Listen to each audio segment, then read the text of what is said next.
ای بني اسرائیلو زما هغه نعمت در یاد کړئ چې هغه مې پر تاسې پیرزو کړی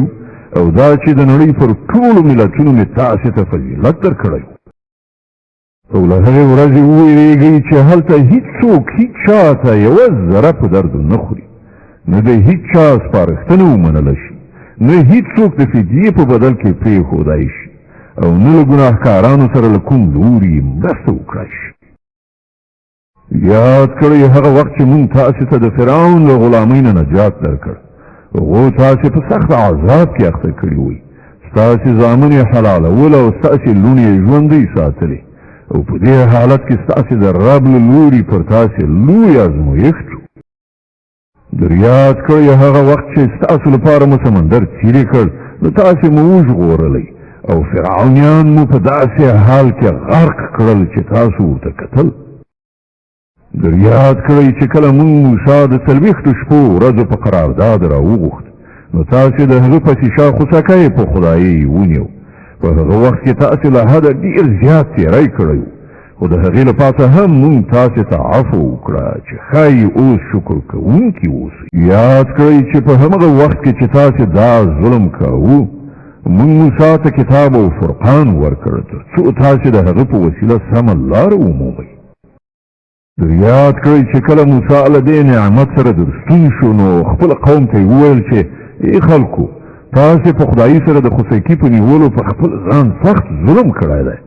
نو تاسې د خپل خالق په وړاندې توبه وباسئ او په خپلو کې سره ووژنئ په همدې کار کې ستاسې د خالق په وړاندې ستاسې ښه توب دی په هغه وخت کې ستاسې خالق ستاسې توبه قبوله کړه چې هغه لوی بخښونکی او د رحمت څښتن دی در په زړه کړئ هغه وخت چې کله تاسې موسی ته ویلي وو چې موږ به ستا په خولې تر هغه باور ونه کړو تر څو چې په خپلو سترګو په څرګنده توګه خدای له تا سره په خبرو کولو ونه وینو هغه وخت تاسې په رڼو سترګو کتل چې یوه قوي صاعقه درته راغله تاسې بې روحه غورځېدلي وئ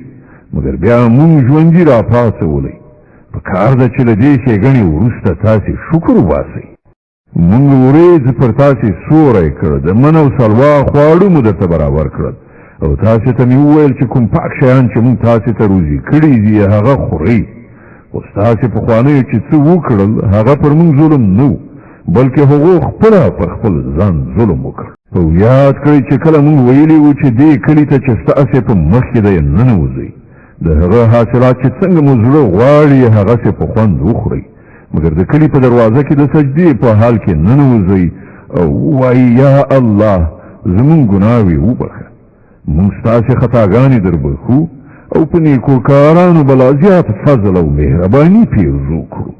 خو کومه خبره چې ویل شوې وه ظالمانو هغه بدله کړه نور څه یې وکړل په پای کې موږ په ظلم کوونکو له آسمانه عذاب نازل کړ دا سزا د هغو نافرمانیو وه چې هغو کولې